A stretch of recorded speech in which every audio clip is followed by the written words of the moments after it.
동석이 광숙의 손을 꼭 잡고 술도가 형제들 앞에서 단호하게 선언했습니다. 저 광숙 씨와 정식으로 만나게 됐습니다. 이 한마디는 술도가 마당에 떨어진 폭탄과 같았습니다. 흥수는 얼굴이 새하얗게 질린 채 앞으로 나서며 흥분한 목소리로 외쳤습니다. 마침 잘 오셨네. 이게 말이 돼요? 장수영 죽은 지 1년도 안 됐는데 어떻게 형수님을 꼬실 수가 있어요? 그의 날카로운 시선이 동석을 향했습니다. 광숙은 충격으로 눈을 크게 뜨며 흥수 도련님 간신히 불렀지만 흥수의 분노는 멈추지 않았습니다. 그는 광숙을 향해 손가락질하며 날카롭게 쏘아붙였습니다. 형수님도 어떻게 이렇게 홀랑 넘어갈 수가 있어요? 돈 많은 남자를 원했으면 애초에 장수영이랑 왜 결혼했어요? 당신 때문에 장수영이 죽은 거야. 광숙의 눈에 눈물이 고이자 천수가 더 이상 참지 못하고 흥수의 멱살을 잡으며 주먹을 날렸습니다. 흥수 입 좀 다물어. 내가 뭘 안다고 짓거려? 누가 이렇게 무례하게 굴래? 너 미쳤어? 뺨을 맞고 비틀거리던 흥수는 천수를 노려보며 반박했습니다. 형, 내가 틀린 말했어. 장수영이 불쌍해서 그래. 동석은 화가 났지만 침착하게 말을 꺼냈습니다. 흥수 씨, 광숙 씨가 쉽게 결정한 거 아닙니다. 제가 좋아서 쫓아다녔어요. 그동안 시동생들 걱정에 힘들어했던 광숙 씨를 제가 조금이라도 돕고 마음의 짐을 덜어주고 싶었습니다. 제가 자처한 일이에요. 하지만 흥수의 분노는 가라앉지 않았습니다. 그는 주먹을 쥐며 소리쳤습니다. 불쌍한 우리 장수형. 착하디 착한 우리 형. 불쌍해서 어떡해. 흥수는 한쪽에 주저앉아 펑펑 울기 시작했습니다. 천수가 한숨을 쉬며 그를 일으키려 했지만 흥수는 고개를 저었습니다. 동석이 더 이상 참지 못하고 광숙을 바라보며 말했습니다. 광숙 씨, 나는 내 여자가 이런 취급받는 거 볼 수 없습니다. 일단 나갑시다. 동석이 광숙의 손을 잡고 마당을 나서자 공주실의 얼굴이 분노로 일그러졌습니다. 그녀가 소리쳤습니다. 10일 만에 과부되고 망해가는 술도가 살리려고 광숙이 퇴직금, 내 노후 자금, 실버타운 자금, 심지어 광숙이 이름으로 대출까지 끌어냈는데 어디서 배은망덕하게. 공주실은 형제들을 노려보며 계속했습니다. 피 한 방울 안 섞인 남들인데 장수를 생각해서 지금까지 참았어. 근데 돌아오는 게 겨우 이거야? 갈 데 없을 때 누가 받아줬어? 나랑 광숙이야. 이 술도가 원래 광숙이랑 내 거야. 흥수가 창백한 얼굴로 공주실을 바라보자 그녀는 흥수를 가리키며 고함쳤습니다. 그렇게 불만이면 흥수야. 너 나가.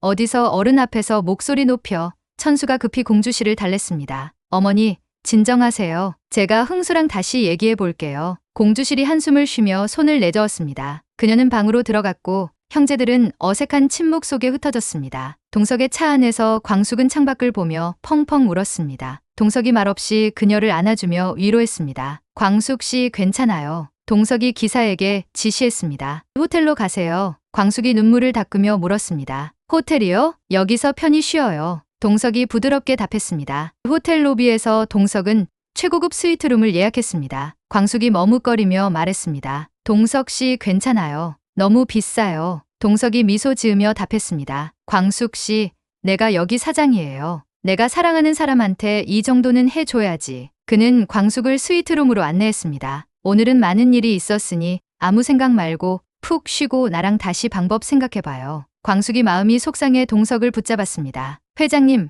저랑 조금만 같이 있어 주시면 안 돼요? 동석은 고개를 끄덕이며 또 다른 스위트룸을 예약했습니다. 광숙의 스위트룸에서 두 사람은 각자 샤워를 마치고 소파에 앉았습니다. 테이블엔 맥주 캔이 놓여 있었습니다. 동석이 캔을 따며 말했습니다. 광숙 씨, 오늘 힘들었죠? 괜찮아요? 광숙이 맥주를 한 모금 마시며 미소 지었습니다. 고마워요. 두 사람은 지난 삶을 이야기했습니다. 동석이 힘들어하던 사업 초창기를 털어놓았습니다. 광숙도 자신의 이야기를 꺼냈습니다. 장수 씨랑 결혼하고 과부가 된 후로 정신없었어요. 맥주캔이 하나둘 늘어나며 두 사람의 목소리는 점점 따뜻해졌습니다. 다음 날 아침, 광숙은 동석과 같은 침대에서 눈을 뜨고 깜짝 놀랐습니다. 광숙이 비명을 질렀습니다. 우리 어떻게 된 거예요? 동석이 당황하며 머리를 긁적였습니다. 전날 밤 광숙이 술에 취해 비틀거렸고 동석이 그녀를 침대에 눕히려 했지만 광숙이 그의 옷자락을 잡았습니다. 가지 말아요. 옆에 있어 줘요. 동석이 취한 그녀의 눈물을 닦아주며 이마에 입 맞췄을 때 갑자기 광숙이 눈을 뜨고 동석을 덮쳤습니다. 동석이 밀어냈지만 결국 하룻밤을 보내게 됐습니다. 광숙은 얼굴을 감싸며 중얼거렸습니다. 미안해요. 광숙은 부끄러움과 미안함에 동석을 피해 급히 옷을 챙겼습니다. 그때 그녀의 전화가 울렸습니다. 발신자는 공주실이었습니다. 공주실이 걱정스럽게 울었습니다. 광수가 어젯밤 왜 안 들어왔어? 어디야? 광숙이 당황하며 대답했습니다. 엄마 호텔에서 잤어. 지금 집에 갈게. 그녀는 동석에게 짧게 인사하고 서둘러 방을 나갔습니다. 술도가 마당에서 광숙은 망설이며 문 앞에 섰습니다. 공주실이 그녀를 반겼습니다. 광수가 집에 아무도 없어. 걱정 말고 들어와. 한편 동석의 사무실에 흥수가 문을 벌컥 열고 들어왔습니다. 흥수가 단호히 말했습니다. 회장님, 나 토스트 계약 없던 걸로 할게요. 그리고 더 이상 우리 술도가 찾아오지 마세요. 흥수 씨, 이유가 뭡니까? 흥수가 날카롭게 쏘아붙였습니다. 돈으로 사람 매수하려는 거 불쌍해요. 동석이 한숨을 쉬며 고개를 끄덕였습니다. 알겠어요. 광숙은 머리가 아파 방에서 쉬고 있었습니다. 전화가 울렸습니다. 부동산이었습니다. 부동산 직원이 말했습니다. 술도가 집 매물로 내놓으신 거 당장 사겠다는 분 계십니다. 광숙이 놀라며 소리쳤습니다. 누가 내놓았어요? 술도가 절대 안 팔아요. 직원이 대답했습니다. 집 큰 도련님 처가 내놓으셨어요. 광숙은 분노로 떨며 전화를 끊었습니다. 그녀는 급히 옷을 챙겨 술도가를 뛰쳐나갔습니다. 술도가 마당에서 천수의 전처가 부동산 직원을 만나 서 있었습니다. 광숙이 그녀를 보고 소리쳤습니다. 무슨 자격으로 부동산에 내놨어? 천수의 전처가 뻔뻔하게 대꾸했습니다. 그 순간 동석이 차를 타고 술도가에 도착했습니다. 그는 광숙이 싸우는 모습을 보고 급히 내렸습니다. 광숙은 너무 화가 나 숨을 헐떡였습니다. 그녀는 갑자기 눈앞이 흐려지며 쓰러졌습니다. 동석이 놀라 달려와 그녀를 불렀습니다. 그는 광숙을 안고 병원으로 향했습니다. 병원 병실에서 광숙은 침상에 누워 있었습니다. 동석이 걱정스러운 눈으로 그녀를 지켜봤습니다. 의사가 검사 결과를 가져왔습니다. 피검사 결과 임신이 확인됐습니다. 동석은 순간 숨이 멎었습니다. 그는 직감했습니다. 이 아이가 자신의 것임을. 광숙이 눈을 뜨며 동석을 바라봤습니다. 동석이 걱정스러운 표정으로